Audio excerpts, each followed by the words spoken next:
As Matt said, today we're continuing a series that we've just started on community. It's one of those spiritual disciplines that are part of our church vision that we're committed to practicing. It also links in with our church value of family that Matt spoke about last week. This week we're going to be looking at what it means to be family around a table. And that's what life groups are going to be exploring as well. And just to say right up from the start that, like before, we're using material from practicingtheway.org. And if you've not checked that out yet, you might want to log on to their website and have a look at all the material that's there, because there's so much stuff and it's really useful. As I was beginning to think about this idea of being family around a table, I was taken back to my time in London. I ended up in London either by accident or because God called me there. Whenever I think back to that, I'm still not quite sure which it was, but we're going to go with that God put me there for a purpose. But what's definitely true is that whilst I was there were no family around. I was pretty much in London on my own. And if you find yourself living in London without any family around, and you're not in a really well-paid job, you're realistically looking at some kind of small studio flat to live in, or being part of a house share, probably with people you don't know at all. So I went down the small studio flat route. It was really small and really expensive. And the living area could only really fit one or two small pieces of furniture. So most people opted for some kind of sofa in front of a TV and maybe a tiny table with a chair to work at or eat at. That's probably the sensible way of doing it. That's probably what most of us would do. But it's not what I did. I decided that this space that I had, the only space really, was going to be a dining table and chairs. I decided that the small studio flat that I had was going to be some sort of gift to try and build community, to help other people who were in the same situation as me, perhaps. A place where I could show hospitality to others that I believe God shows to us and that I believe Jesus modelled too. I'm not actually sure how successful I was at doing that, but the intention was there. What I've realised since is that I was trying to go against a kind of Western culture that's been described as radical individualism. It's this idea that we need to put our own needs first. What are the things that I want to achieve? How do I want to live? What do I want to do with my life? You probably recognise it because it's all around us. And what it does is that it disconnects us from other people.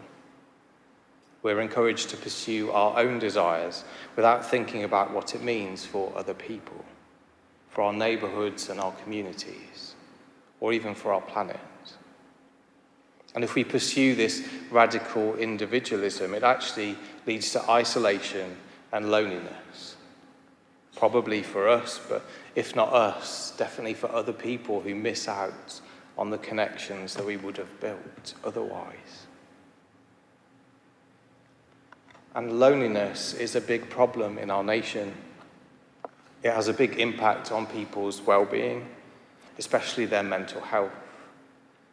2 weeks ago, I was listening on the radio and it was Loneliness Awareness Week, an initiative by the Marmalade Trust that launched in 2017 to highlight the issue of loneliness in the UK. I'm sure there might be people here this morning who feel lonely for any number of reasons. And actually that might be hard to admit when we're gathered as a church community, exploring what it means to be family. The Marmalade Trust actually suggests 3 steps to addressing loneliness, and step 1 is actually acknowledging that we feel lonely. If you're feeling lonely, that doesn't mean that there's something wrong with you. It's a symptom of where we are as a society. And they suggest that the thing to do to combat that is to actively pursue encounters with other people, to find places that you can go, people that you can meet and intentionally connect with.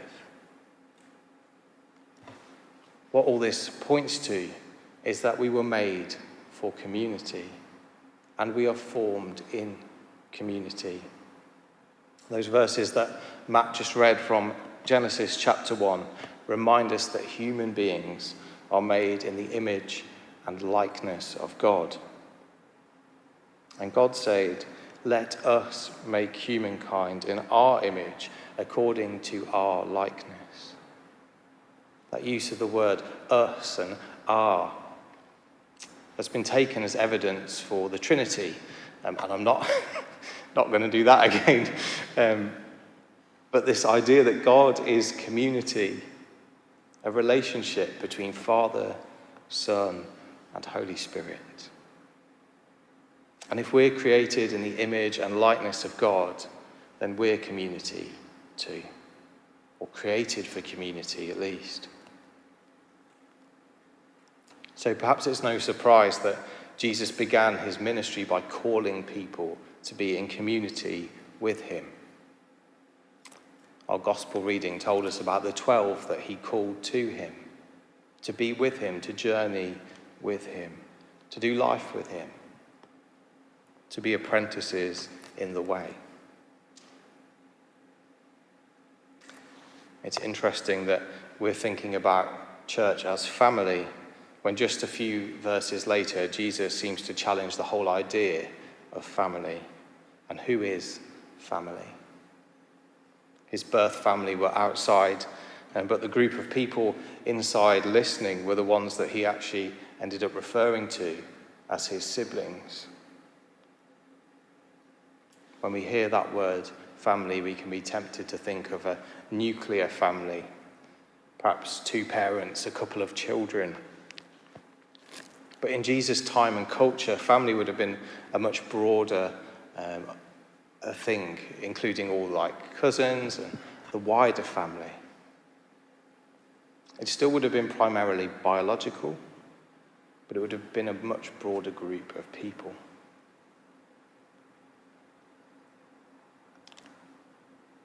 Something about different sizes of groups of people that's important.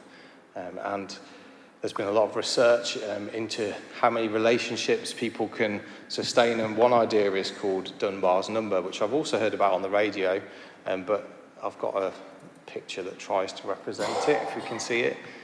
Different kind of circles of relationships of different sizes and different levels of intimacy or connectedness, if you like. And Dunbar identified kind of the maximum number that you can have realistically in each group. So he began with up to 5 people, and up to 5, it doesn't mean everyone's got 5, who really know who we are, who we have a deep connection with, and people who love us just as we are, people we can be real with, people who know the parts of us that we normally try to hide from others. Then there can be up to about 15 people who are good friends. We might say people who are like family. They may not all be family, but people who are like family. And then there's a group a bit wider, up to about 50 people who are friends or a close network. You could say a clan, I think that's the language that he used. And then up to 150 of meaningful relationships, our network, or what he called a tribe. And actually he suggests that 150 is kind of the maximum number of meaningful relationships that a person can sustain. 150 is often called Dunbar's number. And if we're thinking about our life as disciples of Jesus, then perhaps it's those smaller groups that we might begin to focus on. Jesus seemed to have a few closer relationships, people who spent the most time with him. Think of Peter, James, John, who seem to have been around for the key moments of Jesus' life. Then there's that wider group, the 12 that we heard about, maybe with one or two others. And then we hear about other people, Mary, Martha, Lazarus, people Jesus seemed to be friends with, but perhaps weren't part of the 12, this wider group. Jesus seemed to be intentional about who he spent time with. And I'm suggesting that we might want to do the same. Who do we have in each of those groups? Who are we being family with?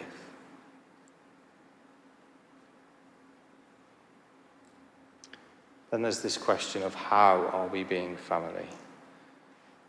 Today's theme, today's topic suggests that we do that gathered around a table. Sharing meals is an important part of Jesus' story.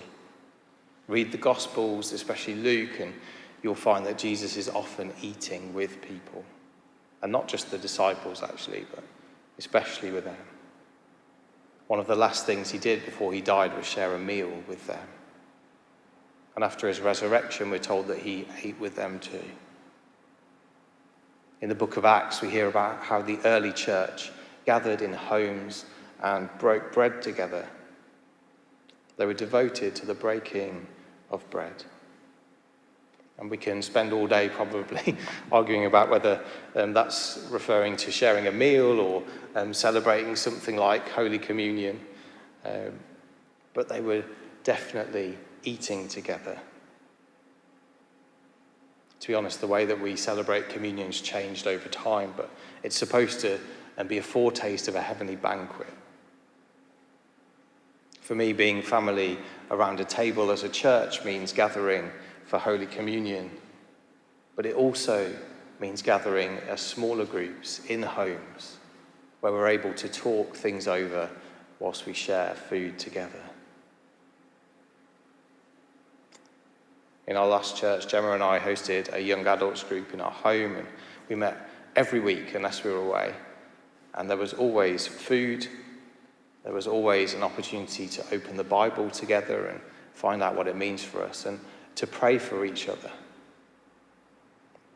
We usually got about 12 to 15 people, which is interesting when we're thinking about those numbers. I'm not sure that would have worked as well without that table part, without that gathering around a shared meal. And actually, when Gemma and I were reflecting on our time here, actually one of the things we're probably saddest about is that we've not had more opportunities through our own life, I guess, what's been going on, to actually share more meals with people.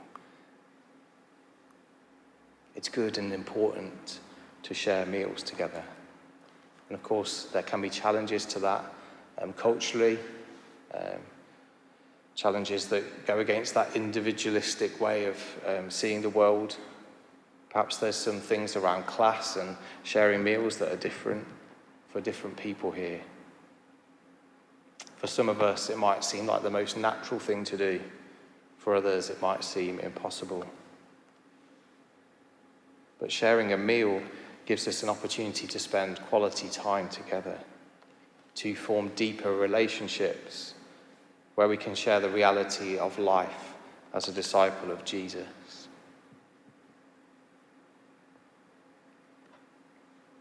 As we've looked at these practices each week, we've been encouraged to take away an action. So I guess this week's action, if you're up for it, is to try and share a meal. Ideally with some people from church, perhaps, so that we can get to know one another better as family. So that's kind of the encouragement this week. Who could you invite, or who would you like to get to know better? And if you really can't do that, then perhaps be open to accept an invitation that will hopefully come your way as someone else opens up their home to you. Despite the challenges that can present to us, I really would encourage you to consider doing that, because from my own experience, it reveals something of God's heart for who we are and helps us in our own discipleship. So why don't we pray?